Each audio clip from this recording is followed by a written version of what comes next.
Bonjour à toutes et à tous et bienvenue à notre première table ronde de ces 24 heures du climat. Cette table, ce sont des regards croisés sur les enjeux liés au climat et à la perception de notre société face aux défis qui se présentent à nous. Celui de maintenir une trajectoire de diminution de nos émissions de gaz à effet de serre pour atteindre la neutralité carbone et les changements que cela va engendrer dans notre société. Celui d'avoir une capacité à s'adapter à ces changements climatiques et leur expression dans nos territoires. Bref, accélération, adaptation, résilience, regard croisé avec 4 invités. Tout d'abord, Valérie Masson-Delmotte, qui est paléoclimatologue et directrice de recherche au CEA, membre du GIEC, qui est le groupe intergouvernemental sur l'évolution du climat, et membre également du Haut Conseil pour le climat. Anne-Caroline Prévost, directrice de recherche au CNRS, qui a notamment travaillé sur la notion d'amnésie environnementale. Magali Regazit, enseignante-chercheur, docteur en géographie, membre également du Haut Conseil pour le climat. Et enfin, le lieutenant-colonel Fabrice Chassagne, expert au bureau d'analyse et de gestion des risques à la sécurité civile. Voilà pour les présentations.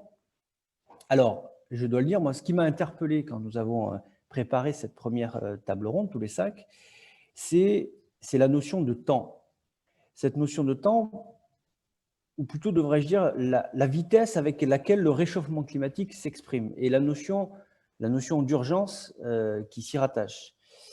Et j'aurais une première question, si vous me le permettez, à Valérie Masson-Delmotte.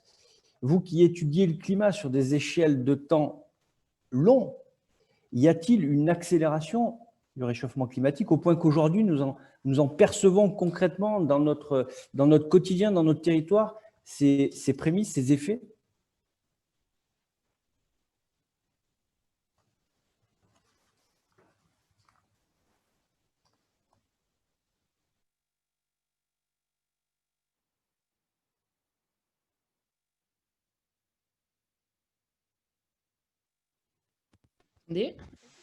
Madame Valérie, on vous entend pas. Vous m'entendez là?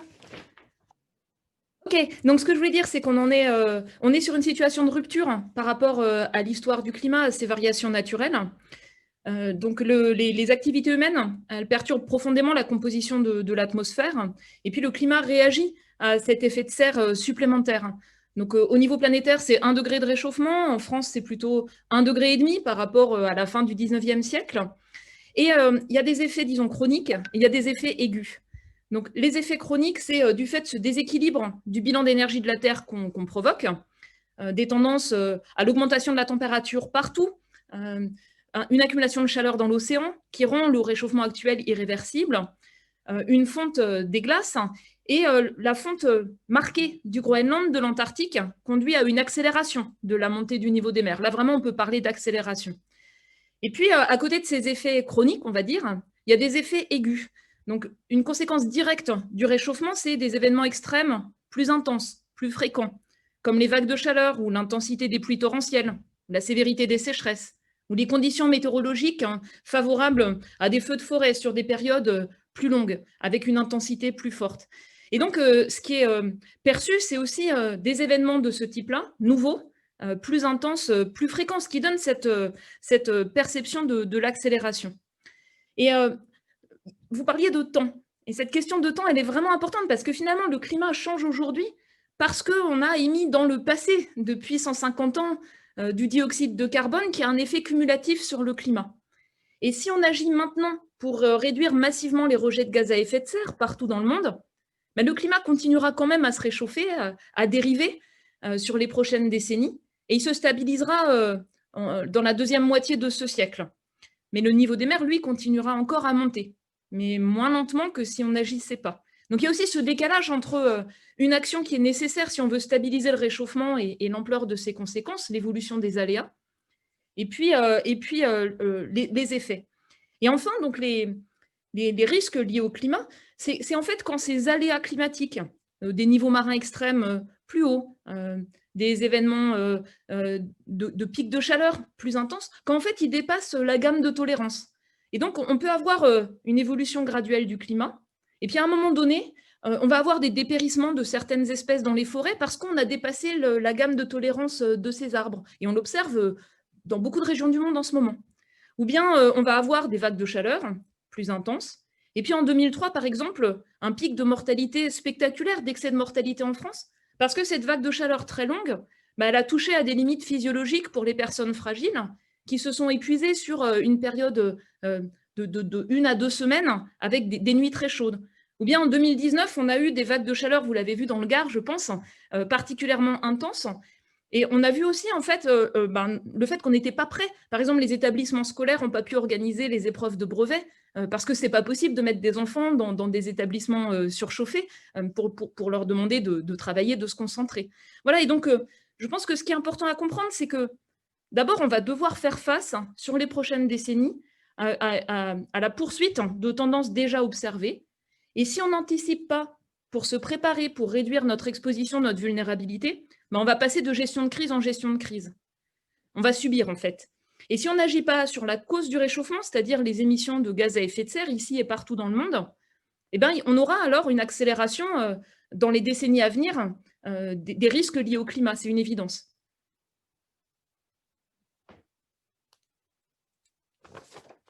Je crois que votre micro n'est pas activé. Voilà, je disais cette notion de temps, effectivement, dont on parlait tout à l'heure, qu'elle était parfois relative en fonction de l'observateur, elle se rattache, et pour palper du doigt cette notion d'urgence, elle se rattache à notre propre chronologie, à notre propre séquence de vie. Et je vais faire le lien avec Anne-Caroline, les travaux que vous avez effectués sur cette notion d'amnésie environnementale. Est-ce que déjà vous pouvez nous expliquer ce qu'il en est ? Oui, bonjour. Je voudrais commencer par 2 exemples, en fait. Il y a 15 ans, il y a une enquête qui a été publiée dans le Chasseur français, avec la question de demander aux lecteurs des Chasseurs français quels étaient les signes du changement pour la biodiversité et pour la nature. Et les réponses les plus importantes à ce moment-là, c'était la disparition des hannetons. Et en fait, on poserait la question maintenant, on ne s'en rendrait pas compte parce que je crois que plus personne sait ce que c'est que les hannetons, parce qu'il n'y en a plus. Et en fait, maintenant, ce qui nous intéresse aujourd'hui, on s'inquiète de la disparition des oiseaux de nos campagnes. Vous avez vu, ça fait 2 ans qu'on en parle beaucoup. Et en fait, donc des alouettes, des perdrix, etc. Mais c'est peut-être parce qu'on se rappelle encore des expériences qu'on avait quand on allait dans la campagne et dans les champs, où on entendait des chants d'oiseaux et on les voyait, etc. Et mon pari, c'est que dans 10 ans, on ne s'en rendra même pas compte parce qu'on aura perdu, en fait, les personnes dans 10 ans ne sauront même plus qu'il y a des chants d'oiseaux dans les campagnes parce qu'actuellement, il y en a plus, ou il y en a de moins en moins. Et en fait, c'est ça l'amnésie environnementale. C'est 2 exemples d'amnésie environnementale. La nature, elle se transforme, elle se dégrade, liée au changement climatique, mais pas uniquement. Et en retour, elle transforme le changement climatique. Mais chaque génération d'êtres humains considère que l'état de la nature qu'elle a côtoyé au début de sa vie, ou avec lequel elle s'est construite quand on était enfant, c'est ça l'état normal de ce que c'est que la nature. Et c'est l'état de référence avec lequel on va comparer. Et donc, c'est un espèce de cliquet qui ne revient jamais en arrière, de perception de ce que c'est qu'un bon état du monde, et avec lequel on compare, mais en fait, on ne se rend pas compte que l'état continue de se dégrader. À chaque fois, ce n'est pas si grave, quoi. Et on oublie que c'était avant. Alors, quand vous avez parlé de la question du temps, je me suis demandé si c'était peut-être finalement pour… je vais être un petit peu provocatrice, mais pour un politique, c'est peut-être rassurant parce que finalement, les problèmes, ils s'effacent tout seuls, puisqu'on les oublie. Mais en fait, c'est super grave parce que nous, en tant qu'être humain, on vit en relation avec la nature, en relation avec les autres. On est des êtres vivants, on est des animaux. On s'est construit dans notre évolution, mais même dans notre façon de vivre actuellement, en relation avec les éléments de nature. Et on est aussi, la relation avec la nature, elle fait aussi partie de notre sentiment d'humanité. En fait, on a besoin de cette relation pour éthique. Enfin, certains, en tout cas, ont besoin de cette relation pour se sentir vivant, pour se sentir humain. Voilà. Et d'ailleurs, il y a beaucoup d'études qui sont faites en ce moment, notamment en Amérique du Nord, mais aussi en Europe du Nord, et qui insistent et qui vont dans le même sens et qui insistent sur le fait qu'on vit actuellement pour les générations d'enfants et de jeunes adultes, ce que les Américains appellent un Nature Deficit Disorder, donc un problème de déficit de nature, qui fait que, en fait, le fait que les enfants et les jeunes adultes n'aillent plus dans la nature, ne se reconnectent, n'aient plus contact avec ces éléments vivants, ça pose des problèmes psychologiques individuels, des problèmes d'attention, des problèmes de cognition, des problèmes de plein de choses individuelles, mais aussi des problèmes collectifs de vivre ensemble. Et ça, c'est quelque chose qui me semble extrêmement grave et extrêmement important et qu'il faut prendre en compte aussi dans les réflexions sur le changement climatique et les phénomènes d'adaptation et de résilience. Et en fait, ça, il est de notre responsabilité collective et de responsabilité politique de donner toutes les possibilités aux enfants et aux jeunes adultes de pouvoir reprendre contact avec la nature. Ce n'est absolument pas le cas actuellement. Et donc, il faut un changement complet de perspective et de transformation de nos modèles. Et là, je reprends les termes de l'IPBES, qui est le GIEC de la biodiversité, que Valérie connaît bien, et donc il dit qu'il faut vraiment un changement de perspective et de nos modèles à la fois politiques, économiques, technologiques et sociaux, rapidement, et c'est là que je reviens sur votre notion du temps, c'est urgentissime. Très bien. Moi, je ne peux pas m'empêcher de vous poser une autre question, parce qu'effectivement, on comprend parfaitement cette notion un peu pernicieuse de cette disparition progressive qui fait que dans notre propre référentiel de temps, presque on s'y habitue, ou on n'en prend pas conscience. Quand on passe sur une autre échelle de temps, et la technologie nous le permet un petit peu, et je reprenais l'exemple du glacier de la mer de glace, quand on fait référence à des photographies, même si elles sont noires et blancs et qu'elles nous parlent peut-être moins que l'interactivité aujourd'hui de nos réseaux sociaux, quand on a de manière flagrante la mer de glace il y a 50 ans et aujourd'hui, quand vous allez sur place, ou quand vous regardez et que vous avez des panneaux qui vous indiquent où était le glacier, voilà. Là, vous avez votre conscience écologique, je ne sais pas, mais là, vous touchez du doigt la réalité du réchauffement climatique et du fait que le glacier se retire. Alors, vous repartez de la mer de glace extrêmement convaincu et finalement, j'ai l'impression que le quotidien vous rattrape et qu'il y a une forme, je ne sais pas si c'est de l'amnésie, mais il y a une forme d'oubli progressif de ça. Est-ce que vous avez analysé un petit peu Alors, cet exemple, il est intéressant parce qu'en fait, il se trouve qu'il y a 3 ans, j'étais en contact avec un journaliste qui faisait un article auprès du sentiment de nature des joueurs de l'équipe de France de ski.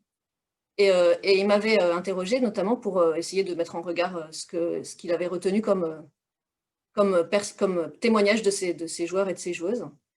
Et en fait, ces personnes qui étaient donc professionnelles du ski et qui allaient s'entraîner tout le temps, notamment sur la mer de glace, mais sur d'autres glaciers aussi pendant toute l'année, eux, ils vivaient ce que moi j'appelle des expériences de nature. Enfin, donc, ils vivaient complètement sur ces montagnes-là toute l'année et ils ressentaient de façon complètement intime cette disparition de la glace, mais ils en pleuraient.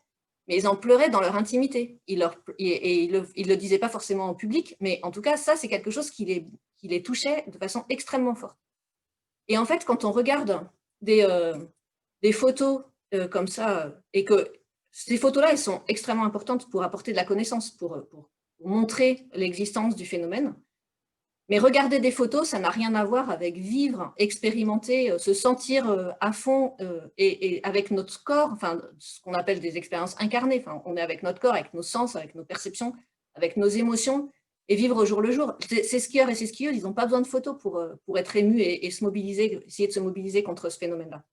Donc, on a besoin de ces photos quand on est extérieur, mais en même temps, quand on n'a que ça ne m'étonne pas que ça ne serve pas à mobiliser. Parce que en tant qu'être vivant et en tant qu'être humain, on sait bien que quand on a des connaissances, enfin, la connaissance, elle est importante, mais elle ne suffit absolument pas pour se mobiliser. On ne joue pas, enfin, quel que soient les phénomènes, ce n'est pas avec notre tête qu'on prend nos décisions. Nos connaissances sont importantes pour savoir ce qu'on fait, mais le moment où on va le faire, c'est avec notre tripes qu'on le prend. Et ça, il faut le faire, il faut l'avoir vécu. Et c'est pour ça que ces expériences de nature et ce contact avec la nature, et y compris avec une nature qui se dégrade à cause du réchauffement climatique, c'est fondamental pour, à mon avis, pour permettre et augmenter les capacités de mobilisation des habitants, mais aussi des groupes sociaux et des politiques.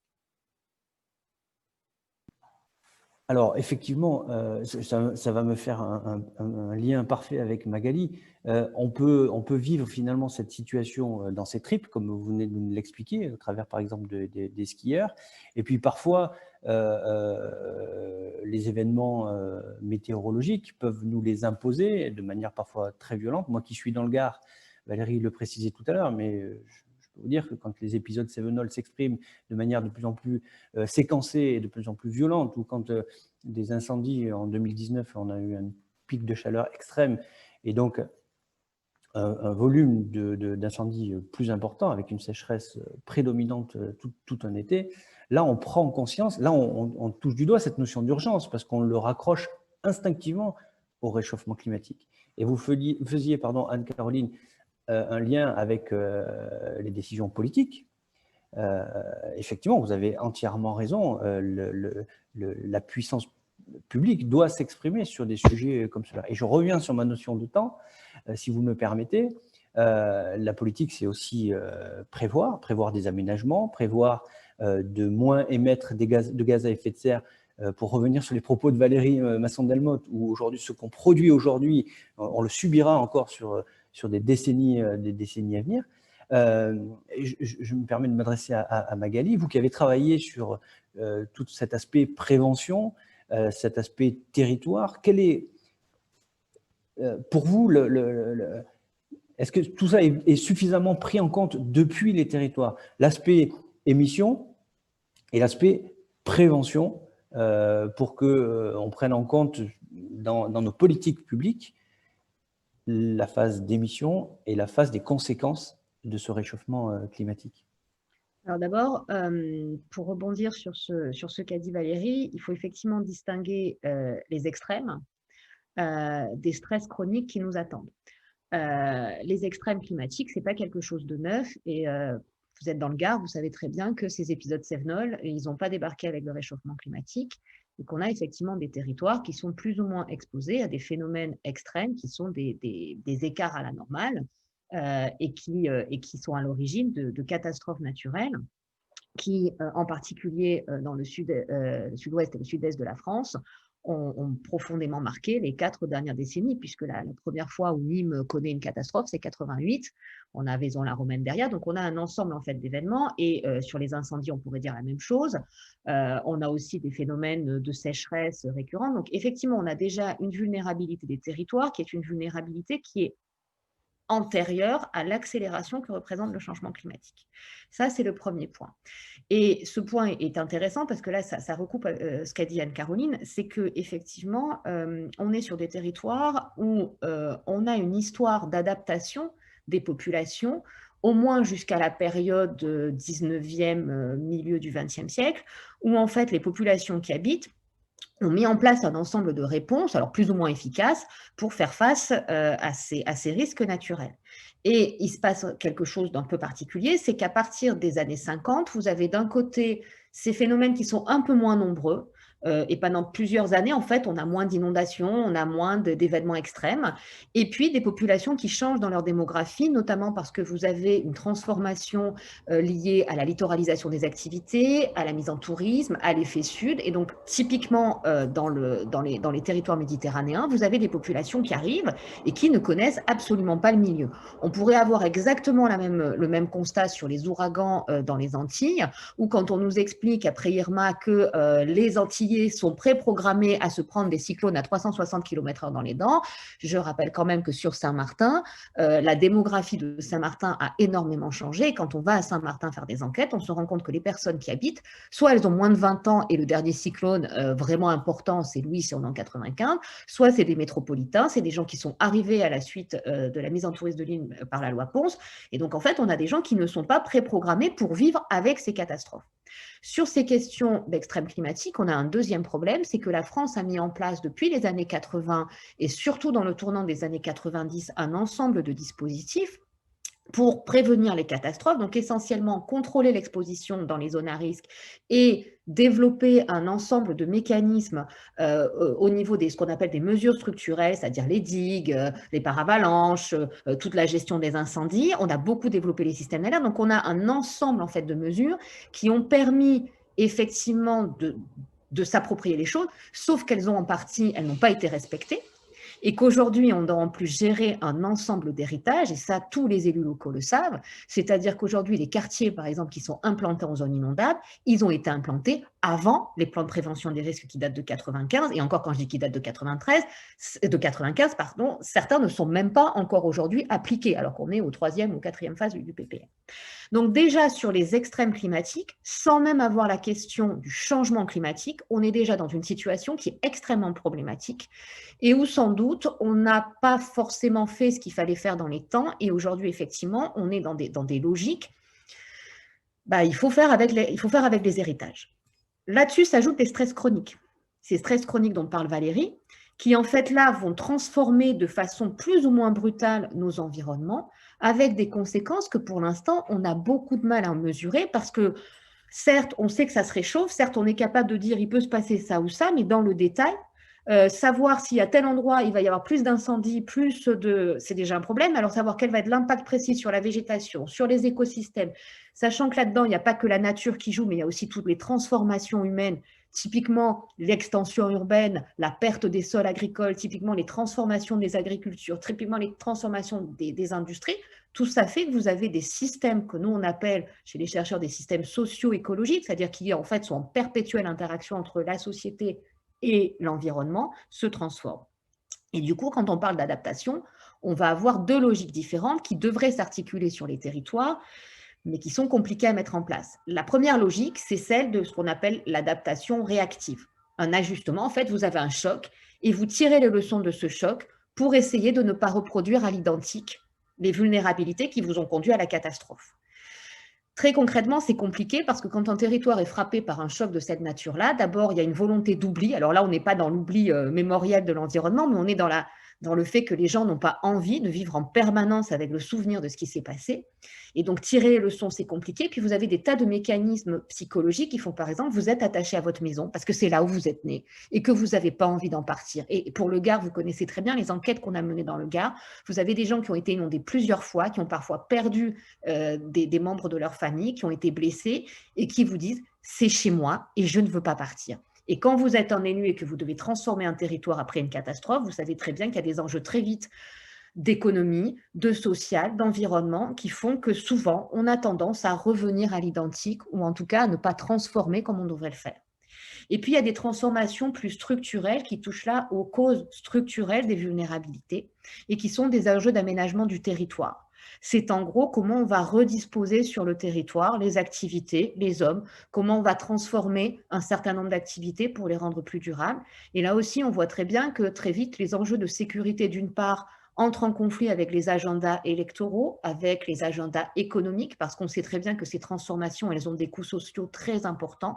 Et dans le rapport du Haut Conseil pour le climat, on a consacré tout un chapitre à la transition juste pour montrer que les politiques d'atténuation et d'adaptation, elles étaient absolument essentielles pour réduire les vulnérabilités les plus fragiles, mais qu'elles allaient aussi peser très lourdement et sans doute beaucoup plus lourdement sur les plus fragiles parce qu'elles imposent des mutations qui sont des mutations coûteuses. Et donc là, il y a un effort de redistribution entre les territoires au sein des territoires qui se passe. Et la grosse difficulté dans cette histoire, c'est qu'en plus, on a un certain nombre d'incertitudes, et là, ça croise avec ce qu'a dit Valérie et ce qu'ont dit Anne-Caroline, c'est que quand on réfléchit, et c'est humain, au devenir des territoires, on pense à environnement et à société constante. Or, on voit bien qu'on a de multiples transformations dans les systèmes et que typiquement, d'ici 20 ans ou 30 ans, on n'aura pas la même démographie.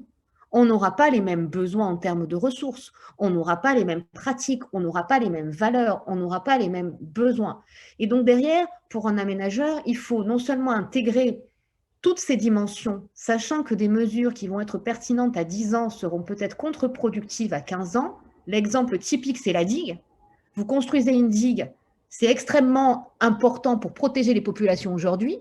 Sauf que du coup, au bout d'un moment, on vous dit « Ah, la digue, ça protège, donc qu'est-ce qu'on fait ? On s'installe derrière la digue, on intensifie l'urbanisation derrière la digue, et puis comme il y a une digue, on est protégé, forcément. Donc, on oublie qu'il y a un risque, et ça finit en Xintia, parce que la digue, elle finit par plus être entretenue, et puis les gens derrière, ils ont oublié qu'il y avait un risque, et boum. Et ça serait pareil sur les avalanches, où on découvre très régulièrement qu'on s'est installé dans des couloirs d'avalanche. Ça serait pareil sur les incendies, où on va se rendre compte qu'on est sur un couloir d'incendie et que, ah bah zut, on a mis des maisons dans les pinèdes, et ainsi de suite. Et tout ça, en plus, avec là des enjeux très forts, c'est que le changement climatique est tel et ses conséquences sont telles et tellement rapides qu'à terme vont se poser une question d'habitabilité des territoires, avec des choix et des choix qui ne sont pas des choix qui peuvent être donnés par les scientifiques, mais qui relèvent du politique et qui relèvent des citoyens. Jusqu'à quel prix on est prêt à mettre pour habiter un certain nombre de territoires qui vont être non seulement frappés par des catastrophes récurrentes du fait des extrêmes climatiques, mais qui vont être aussi menacés par la remontée du niveau marin, par le changement des écosystèmes, par des mutations économiques. Et donc ça, ces décisions-là, on comprend bien qu'aujourd'hui, au niveau des territoires, elles sont extrêmement importantes parce qu'en gros, ce qui se passe, c'est que jusqu'à présent, les territoires géraient des risques sur leur périmètre. Et l'enjeu aujourd'hui, c'est de gouverner des territoires avec les risques et les ressources qu'ils comportent. Et ça, c'est une rupture complète dans la façon de penser l'aménagement du territoire. Il ne s'agit plus simplement de traiter les risques les uns après les autres, il s'agit de se dire, on a des systèmes territoriaux avec des ressources et des contraintes.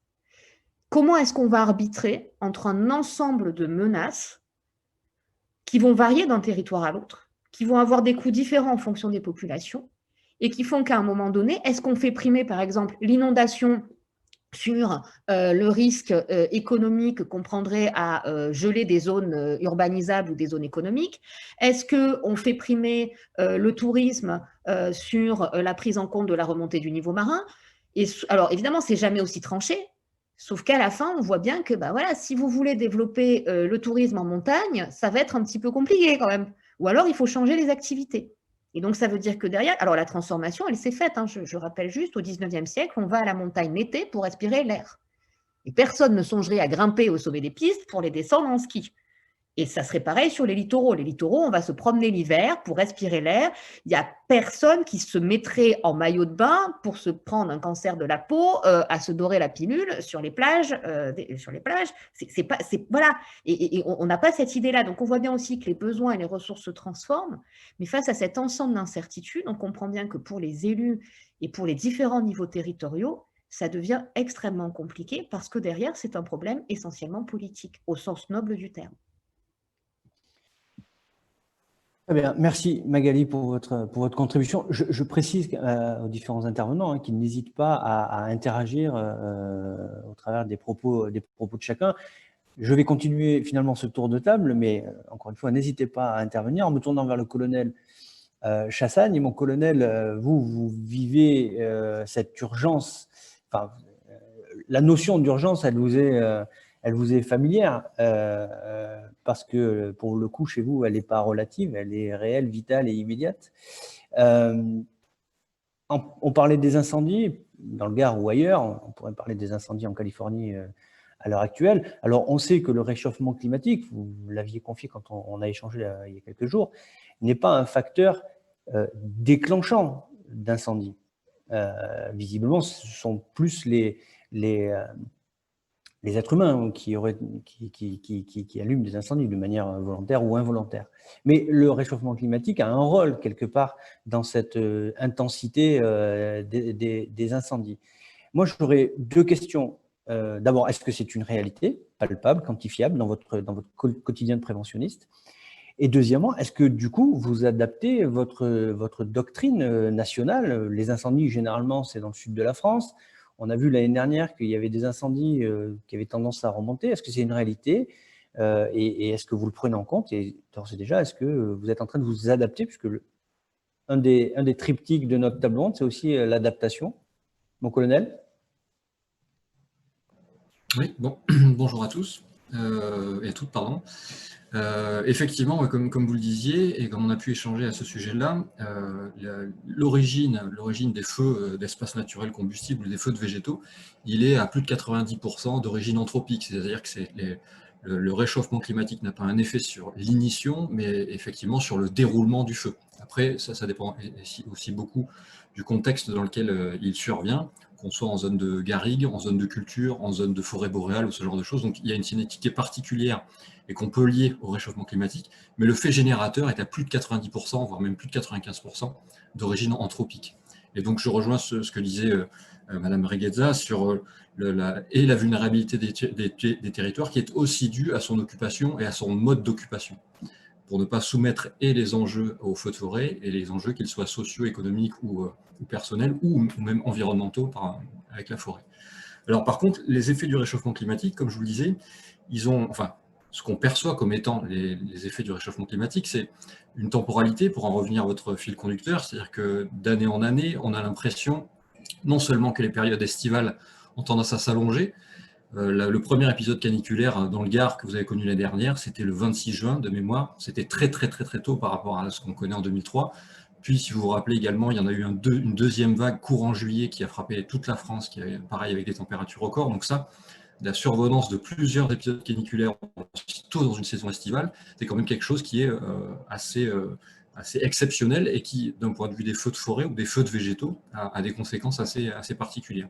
Donc il y a cette temporalité estivale où on a ces pics plus précoces, un allongement des campagnes estivales, puisque maintenant on sait que avant ce qu'on pensait être une campagne estivale, qu'on pensait bornée à la mi-juin, fin septembre, enfin mi-juin, fin août, désormais on sait qu'à partir de la mi-juin, on peut commencer et qu'il y a de fortes chances qu'on aille parfois même jusqu'au début du mois d'octobre avec une activité liée au feu de végétation qui est assez prégnante. Donc en fait, on a un allongement du dispositif estival, enfin de la période estivale, et aussi depuis plusieurs années, une activité liée au feu de végétation, et particulièrement feu de forêt, dès la période hivernale. C'est-à-dire que nos plus grandes superficies forestières brûlées sur les 2 dernières années n'ont pas lieu au cours de feux de forêt en été, mais bien de feux de forêt en hiver, puisque cette année, le plus gros feu concerne la Corse, avec une superficie supérieure à 3000 hectares sur un seul feu au mois de février. Ça a été la même chose en 2018 et ça a été la même chose en 2019. Donc en fait, on voit que ce qu'on pensait être borné à l'été, donc juillet-août, a tendance à non déborder sur le printemps et potentiellement un petit peu sur l'automne, et aussi avoir des pics au courant pendant les mois d'hiver, donc dans le premier trimestre. Tout ça en plus d'une temporalité par région, où on sait aussi que des feux de printemps surviennent dans le massif des Landes de Gascogne au cours du printemps, et que les printemps s'adoucissant, en fait on a une recrue d'activité ou une recrue des feux dans ces domaines-là. Donc en fait, on n'est plus borné à l'été, ça nous concerne aussi l'hiver un peu plus, le printemps encore plus, et l'été s'allonge. Donc pour l'instant, à part les mois de novembre et décembre, pour l'hémisphère nord, tous les mois sont concernés par les feux de forêt. Alors comment est-ce qu'on réagit par rapport à ça? Ce qu'il faut savoir, c'est que on a eu au milieu des années 50, au sortir de la guerre, en fait, d'énormes feux et d'énormes superficies brûlées dans le massif des Landes de Gascogne, qui étaient dues à une sécheresse particulière, mais aussi à un aménagement particulier du massif au sortir de la guerre, ce qui a généré énormément d'hectares brûlés. Mais la doctrine de lutte contre les feux de forêt est née dans la première partie des années 90 en région méditerranéenne. Et cette doctrine-là nous a permis de diviser par 3 un nombre de feux équivalent, à peu près, pour la période méditerranéenne. Ça nous a permis de diviser par 3 les superficies brûlées sur des moyennes décennales. Donc, à l'heure actuelle, à l'échelle nationale, on se situe entre 11 000 et 12 000 hectares de forêt brûlés par an. Et avant, donc, on était à plus de 35 000 hectares de forêt avant le début des années 90. Alors, cette stratégie, elle repose sur deux principes fondamentaux, qui est une approche globale, qui dit que, en fait, le feu et son extinction n'est pas du seul ressort de la sécurité civile, mais bien d'un ensemble de partenaires sur les territoires et d'un ensemble de collaborateurs sur les territoires, qu'ils soient en interservice ou en interministériel, et que l'ensemble des personnes sur un territoire doit être concerné et agir contre le feu de forêt. Rien ne peut être entrepris sans prendre en considération par tout le monde le feu de forêt. Et le deuxième élément fondamental, c'est l'anticipation. C'est-à-dire aussi loin que possible, on cherche à empêcher les feux, non pas les éteindre ou savoir ce qu'ils vont faire, mais aussi loin que possible en amont de tout aménagement du territoire, de toute réaction. On cherche à prendre en considération, quel que soit le domaine, le feu, et on anticipe l'aménagement du territoire ou la réaction par rapport à ça. Et ça a débouché sur 4 objectifs principaux. Le premier, qui est essentiellement lié à la prévention ou à l'anticipation, c'est empêcher les feux. Et la stratégie française, elle est faite de telle manière à ce que si l'objectif numéro 1 n'est pas rempli, ça représente le premier échec de l'application de la stratégie. Donc le premier objectif, c'est empêcher les feux, par des biais de prévention, par des biais d'aménagement du territoire, de manière à ce que les personnes soient sensibilisées, mais aussi que le territoire soit moins vulnérable à l'initiation. Donc ça, c'est le premier objectif. Si un feu démarre, donc premier échec de la stratégie, on passe à notre deuxième objectif, c'est traiter les feux dans leur phase initiale, par une attaque rapide, par une attaque massive de moyens terrestres ou aériens. Ça veut dire que, d'un point de vue météorologique ou sensibilité de massifs forestiers, état de la sécheresse de la végétation, donc avec nos partenaires de l'ONF, de Météo France et d'autres, des sapeurs-pompiers sur le territoire également, on va mailler le terrain de manière à ce que tout départ de feu puisse être traité dans moins de 10 minutes, puisqu'on sait que plus on attend et plus on aura des difficultés à traiter un feu. Et je rejoins le thème de cette conférence. En fait, on sait très bien que plus on va attendre, les conséquences du changement climatique aidant, moins un feu sera maîtrisable rapidement. Donc ça veut dire que si on n'intervient pas immédiatement, c'est déjà trop tard. On pourra mettre X moyens en l'air, X moyens sur sol. Ce n'est pas une histoire de nombre de canalaires ou de nombre de pompiers au sol. S'ils nous échappent à température extrême ou à sécheresse extrême, ce n'est pas le nombre de moyens qui va rentrer, puisqu'on va avoir affaire à quelque chose de relativement incontrôlable. Parce que l'environnement ou le climat ou l'état de sécheresse des végétaux fera qu'on n'aura pas les moyens suffisants. Donc ça, si on n'arrive pas à traiter ces feux dans leur phase initiale, qu'ils nous échappent, c'est le deuxième échec de la stratégie, et à ce moment-là, on passe au troisième échec, c'est limiter les développements catastrophiques des feux. Et là, en fait, alors qu'on pourrait penser que quand on parle de limiter un développement catastrophique, on essaie de réduire la superficie du feu, pas que le feu devienne secondaire, mais on parle de développement catastrophique dans soutirer, enfin, ne plus exposer les enjeux aux phénomènes dangereux, en fait. C'est-à-dire que là, on va protéger les populations, évacuer, confiner, défendre des points sensibles, mais la propagation du feu et sa superficie totale devient pas secondaire, mais on focalise plutôt notre attention sur les enjeux, qu'ils soient humains, matériels ou autres. Donc ça, c'est le troisième objectif. Et si on n'arrive pas à remplir cet objectif-là, enfin, c'est le dernier, donc on passe en gestion de crise. Donc là, le feu a été le fait générateur, mais on est dans une gestion de crise interservice, intersectorielle. Et à ce moment-là, tous les entrants du changement climatique à travers le feu de forêt ou autres, qu'ils soient économiques, sociaux, environnementaux, en fait, viennent se croiser dans le cadre d'une gestion de crise. Mais on laisse le fait générateur, qui était le feu de forêt, de côté, puisqu'on est en gestion de crise. Et enfin, le quatrième objectif, c'est qu'une fois que les massifs ont été brûlés, en fait, on est censé les réhabiliter ou réaccompagner, non plus guider comme on faisait avant. En fait, on plantait systématiquement après qu'un massif ait été brûlé. Donc là, on réaccompagne le reboisement du massif, mais en réduisant sa vulnérabilité. C'est-à-dire que fort des connaissances de son évolution, de son fait générateur, on va réaccompagner l'aménagement du massif de manière à ce qu'il soit moins vulnérable et à l'ignition et à la propagation des feux. Et là, en fait, on a terminé un cycle à travers ces 4 objectifs. Donc ça, c'est cette doctrine-là qui est née dans le milieu des années 90. Elle a été particulièrement efficace dans les départements méditerranéens, puisque, comme je vous le disais, on a réduit drastiquement les superficies brûlées.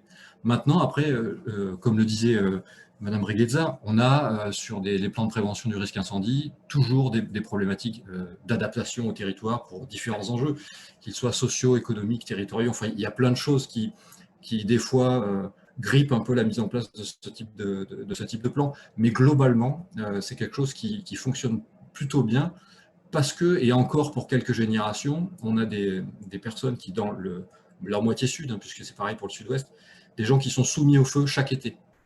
C'est-à-dire chaque été, on sait qu'en Méditerranée ou dans la moitié sud, on peut connaître le feu, on le connaît ou on l'a connu.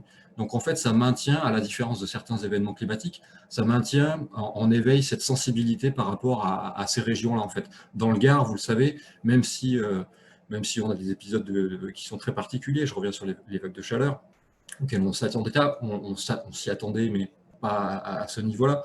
On sait tout de même qu'on est en Méditerranée, que c'est l'été, que, enfin voilà, les gens sont habitués à ça. Par contre, alors comment est-ce qu'on s'adapte à ça?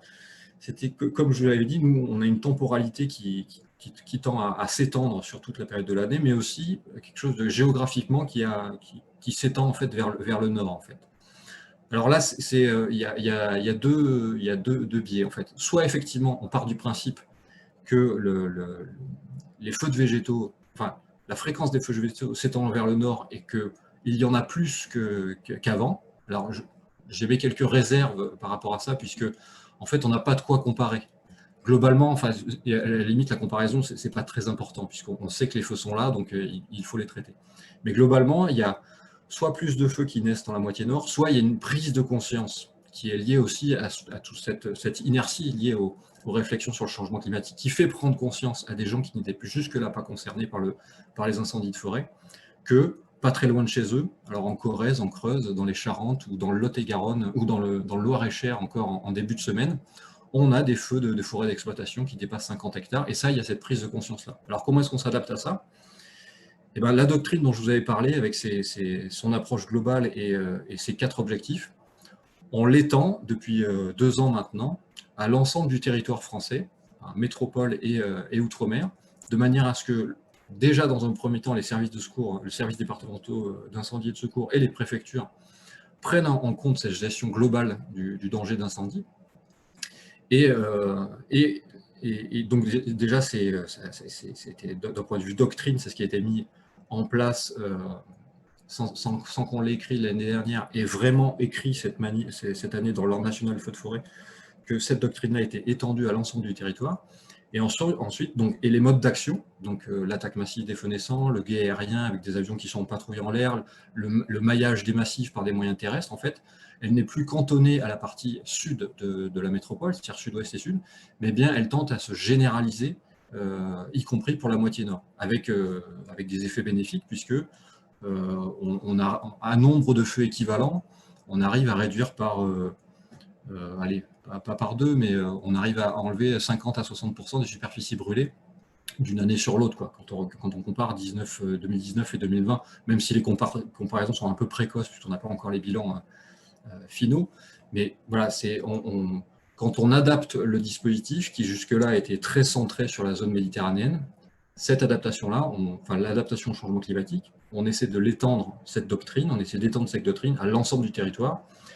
On va rapidement être limité, puisque cette doctrine, comme je l'avais dit, dans les années 90, tout le monde y a pris part. Les DDTM, l'ONF, la DREAL, enfin tout le monde a vraiment joué le jeu, et d'ailleurs elle a des effets bénéfiques en Méditerranée. Elle ne pourra pas, son extension à l'ensemble du territoire ne pourra pas être le seul fait de la sécurité civile. C'est impossible. Enfin, c'est comme si on achetait de plus en plus de Canadair, de plus de camions, enfin, pour juste réagir. Je reviens sur ce que disaient les précédentes intervenantes, c'est-à-dire que c'est une prise en compte globale de l'ensemble des services, de l'ensemble des ministères, sur une stratégie ou une doctrine qui a fait ses preuves, avec le ministère de l'Intérieur propose, il n'y a pas de secret. Et d'ailleurs, on travaille beaucoup avec le MTS et le ministère de l'Agriculture pour ça, pour avoir une doctrine générale. Mais le but du jeu, c'est que en fait, on arrive à réduire la vulnérabilité des territoires en les aménageant, c'est-à-dire en réduisant la transmission du feu de façon anthropique vers les massifs, ou, enfin, voilà, de réduire l'effet générateur, d'apprendre aux gens, en termes de prévention, mais aussi à s'informer, décider et agir de manière à pouvoir vivre avec cet aléa que, de toute façon, à moins de tout bétonner, on ne pourra pas supprimer. Et il y a un autre phénomène, alors là, qui touche l'ensemble de la France, mais qui sera un petit peu plus difficile à traiter. Ce qui augmente le nombre d'initiations de feu à l'échelle nationale, c'est le phénomène de déprise agricole. Alors je pense qu'il a plein d'effets partout.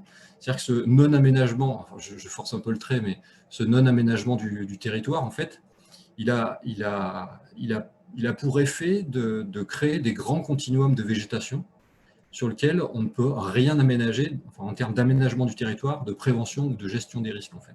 C'est-à-dire cette déprise qui est juste là, enfin, qui jusqu'à présent était soit exploitée, soit sur laquelle on faisait passer des animaux, enfin, peu importe, mais là, y compris en zone sud, on est face à un problème de déprise agricole qui tente à augmenter la biomasse.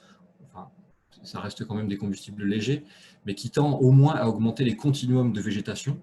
Et ça, à terme, ça peut poser problème. Et là, pour le coup, la sécurité civile, elle a un rôle à jouer, mais enfin, un rôle d'aiguillonneur, j'aimerais dire, mais pour le coup, c'est quand même quelque chose qui se fait au niveau du territoire, avec certaines directives, donc, ce qu'on proposait en termes de doctrine, d'aménagement du territoire, de prévention.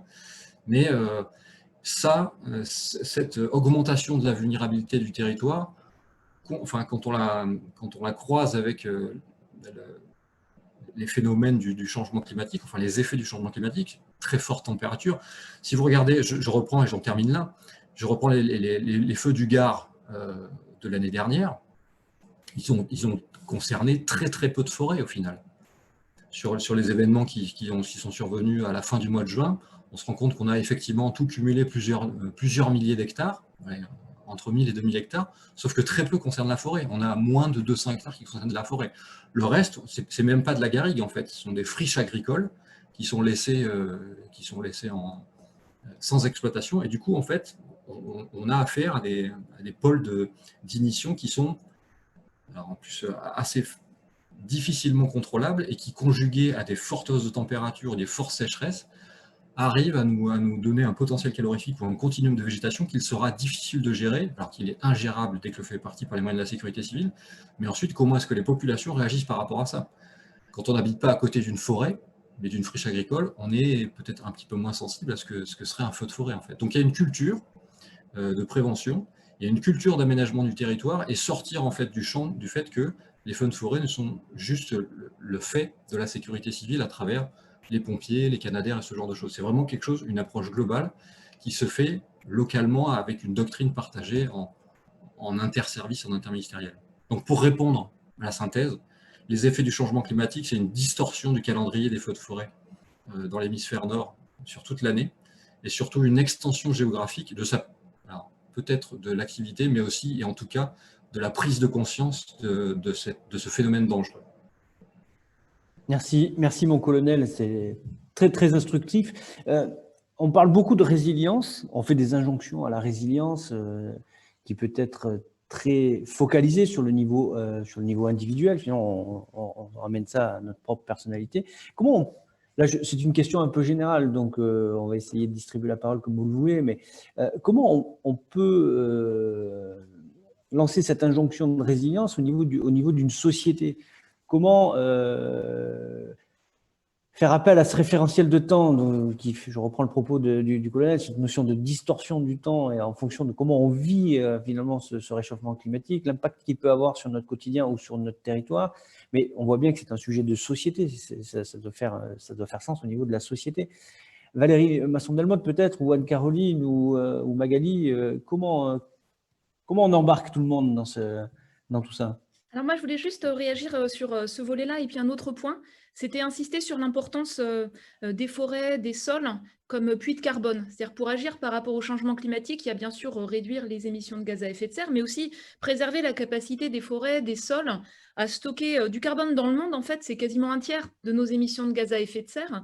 Et il y a un enjeu, en fait, il y a un enjeu croisé. En particulier face aux conséquences du changement climatique. Et par exemple, une forêt plus résiliente, des travaux récents le montrent en France ou ailleurs, c'est aussi une forêt qui a des essences plus variées. Ce n'est pas forcément celle qui donne le rendement immédiat dans la zone où elle est le plus fort. C'est une forêt qui a une diversité d'essences et qui peut résister à du gel plus rare mais important, à des conditions plus chaudes, plus sèches.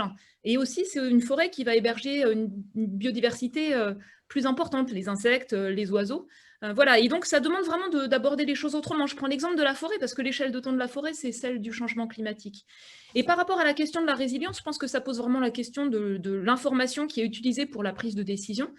La demande qui s'exerce de la société pour les climatologues, je vais donner cet angle dans ma réponse, c'est d'avoir une information climatique à l'échelle, disons, des territoires, sur des échelles de temps de l'ordre de la décennie, mais parfois sur plusieurs siècles, qui permet en fait de faire des stress tests sur des objets de décision.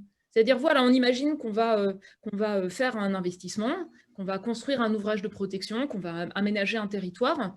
Et ben, rentrer l'information climatique sur les prochaines décennies, sur parfois les prochains siècles, faire en sorte que l'aménagement, les choix stratégiques de gestion réduisent les vulnérabilités, réduisent les expositions en rentrant ce que sera l'évolution climatique future. Ça demande des pratiques, des méthodes qui sont nouvelles et qui ont besoin en fait de se démocratiser de plus en plus pour prendre en compte le fait que le climat change concrètement à l'échelle de chaque territoire ou à l'échelle de chaque prise de décision. Et donc la résilience, ce n'est pas quelque chose qui existe, c'est quelque chose qu'on a besoin de construire en n'utilisant pas simplement l'information de ce qu'ont été les événements extrêmes du siècle dernier, mais les événements nouveaux qui vont se produire pour le siècle à venir.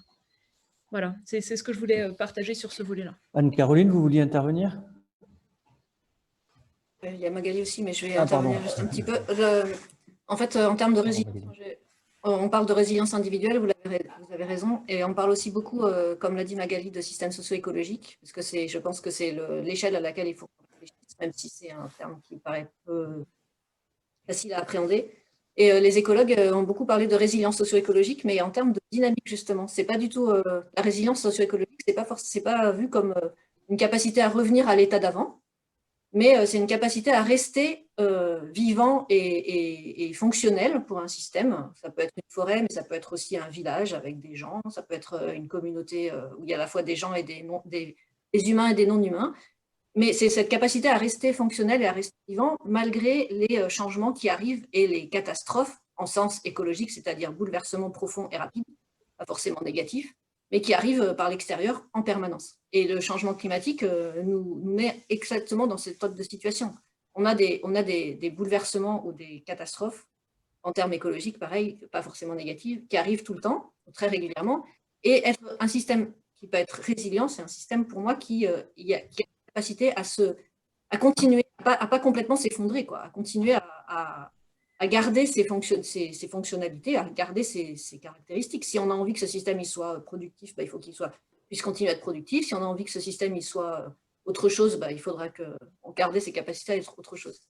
Et du coup, juste encore un dernier point sur cette histoire deux autres points. Le premier, c'est un système qui est résilient. C'est aussi, à mon avis, travailler aussi, c'est important de travailler sur les différentes composantes et objectifs qu'on a. Par exemple, M. Chassaigne disait qu'une forêt, les friches agricoles, les dépris agricoles sont problématiques potentiellement pour les feux, parce qu'effectivement, ça brûle bien. Mais par contre, c'est super pour la biodiversité. Du coup, je pense que c'est aussi intéressant de voir ces différents objectifs. Après, on peut choisir collectivement, et là c'est du politique au sens large, collectif et social, de décider quels sont les objectifs au niveau du territoire qui nous importent le plus, mais en toute connaissance de cause. Et donc en connaissant tout ça et en faisant participer tout le monde, j'imagine, enfin ça c'est pas mon objet, mais pour se mettre d'accord sur des objectifs qu'on veut garder, tout en ayant conscience qu'on est dans un système complexe, pas compliqué, complexe. Et du coup, apprendre, et là je vais finir là-dessus, mais apprendre et commencer à se positionner dans des systèmes complexes, c'est pas quelque chose auquel on a qu'on apprend à faire collectivement, individuellement, mais collectivement dans nos sociétés. On est tout le temps en train de sectoriser tout, de simplifier, de mettre dans des cases, etc. Et donc, on a complètement oublié, mais depuis qu'on est tout petit et depuis des années, à réfléchir dans un système complexe. Et c'est ça où je reviens sur ce que je disais tout à l'heure, et ce que tout le monde a dit, je pense, il faut vraiment un changement complet de vision du monde et de paradigme, c'est-à-dire de postulats sur lesquels on base nos propres réflexions. Et c'est ça l'enjeu actuellement, c'est pas mettre des pansements, c'est évident que c'est obligatoire de mettre des pansements, mais ça suffit pas. On est dans un moment là où il faut pas mettre des pansements, pas que. On n'arrive plus à faire que mettre des pansements. Il faut vraiment changer notre façon de voir le monde. Très bien. Magali, si vous vouliez intervenir, il nous reste, je dis pour les intervenants, il nous reste 3 minutes. C'est bon, on va y arriver. Donc, impeccable. Juste sur la résilience. D'abord, je rejoins ce qui a été dit. La résilience est présentée effectivement dans le discours politique comme un horizon radieux, quelque chose de désirable. Ça n'est absolument pas le cas. Et on sait très bien que de nombreuses catastrophes, en fait, débouchent sur simplement une résilience des vulnérabilités antérieures. Donc, la résilience, ce n'est pas un donné, c'est un construit politique. Et c'est d'ailleurs pour ça que quand on l'opérationnalise sur les territoires, on en voit bien les limites, parce que la résilience pour un territoire sera différente de la résilience pour un autre. C'est d'abord une question de choix. Maintenant, si on en vient aux questions des résiliences individuelles, et là, on peut faire le parallèle avec la résilience territoriale. En gros, quand on va réfléchir en termes de résilience, on va soit réfléchir en termes de capacité, soit réfléchir en termes de structure. En termes de capacité, ça veut dire qu'on va essayer de fabriquer des individus ou des territoires qui auront des propriétés qui vont favoriser leur réponse au choc. Donc, c'est tous les processus d'apprentissage, c'est tous les processus de formation, d'information, avec quand même un certain nombre de limites. C'est qu'une personne, même si elle a déjà vécu des catastrophes, même si elle a déjà été formée, impliquée, etc., il y a un moment, et je pense que M. Chassagne pourra le dire, ou même si vous êtes un professionnel rompu à l'exercice, il peut arriver que pour des tas de raisons qui sont soit liées à votre état actuel, soit au contexte, eh bien, ça ne fonctionne pas. Donc, faire peser sur les capacités individuelles la résilience d'une société, c'est une aberration et c'est un non-sens éthique. Sur les structures, pour être résilient, en réalité, il faut que derrière, il y ait un alignement des planètes pour que les structures sociales, politiques et économiques vous permettent de l'être. Parce que c'est bien beau de dire aux gens « soyez résilients », si à côté, il n'y a pas les ressources, il n'y a pas les accompagnements, il n'y a pas les mécanismes démocratiques, il n'y a pas, et je parle pour les territoires, les financements, l'accompagnement juridique, l'accompagnement technique, ça s'appelle un vœu pieux et on peut continuer à sauter comme un cabri en hurlant résilience, on n'arrivera pas beaucoup plus à faire avancer les choses. Et le gros danger qu'on a aujourd'hui, c'est que ce discours sur la résilience peut conduire à faire qu'on ait un transfert sur les territoires ou les individus des coûts et des responsabilités de décisions qui n'ont pas été prises, sans même leur donner le pouvoir de décider. Et on voit bien qu'aujourd'hui, on a un sentiment de confiscation du pouvoir par un certain nombre d'acteurs ou de territoires qui disent en gros, on nous balance les coûts de la résilience sans nous donner, un, les moyens, deux, les choix, et trois, finalement, le pouvoir aussi de décider. Et les enjeux à la fois des gouvernances territoriales et de la participation citoyenne, ils sont là. À l'inverse, ça ne veut pas dire que les territoires comme les individus doivent être exemptés de toute responsabilité. Parce qu'effectivement, il y a des choses qui se font qui ne sont pas ou plus possibles, ou en tout cas pas tolérables. Et donc là aussi, on voit bien comment on a, dans ce débat sur la résilience, une tendance à le transformer en finalement une injonction morale et à confondre les responsabilités morales, les responsabilités collectives, pour ne pas poser la question de qui est compétent sur quoi, qui peut faire quoi, et comment est-ce qu'on articule les capacités individuelles et collectives avec des transformations structurelles. Et je conclurai sur une note optimiste, oui, très vite, parce que dans les territoires où la résilience a été appropriée et par les acteurs politiques et par les acteurs citoyens, c'est moins en fait un objectif qu'une méthode qui a permis effectivement de décloisonner les pratiques, de discuter, d'évoluer, de changer les choses et de permettre à des gens qui depuis des années parlaient de ces questions dans l'ombre, d'enfin avoir voix au chapitre. Donc pour que ça marche, il faut qu'il y ait un portage politique et il faut que derrière, il y ait effectivement une réflexion sur les choix parce que, je le répète, ces choix ne sont pas donnés, ils sont à construire et ça ne peut être en aucun cas un prétexte à l'inaction. Parfait, merci Magali. C'est la fin de notre, déjà, comme quoi le temps il est parfois aussi relatif et élastique. Hein. C'est la fin de notre table ronde, donc je voulais remercier nos 4 intervenants sur cet échange, hein, sur cette table ronde, sur la vision des enjeux liés au dérèglement climatique et l'impact de ce dernier dans notre quotidien, dans nos territoires aujourd'hui et dans les années à venir. On a parlé tout à l'heure des incendies, on a parlé de la forêt. C'est l'objet de la 2e table ronde qui arrive. C'est la lutte contre la déforestation importée. Encore une fois, vraiment, merci d'avoir participé à cette table ronde. À très vite.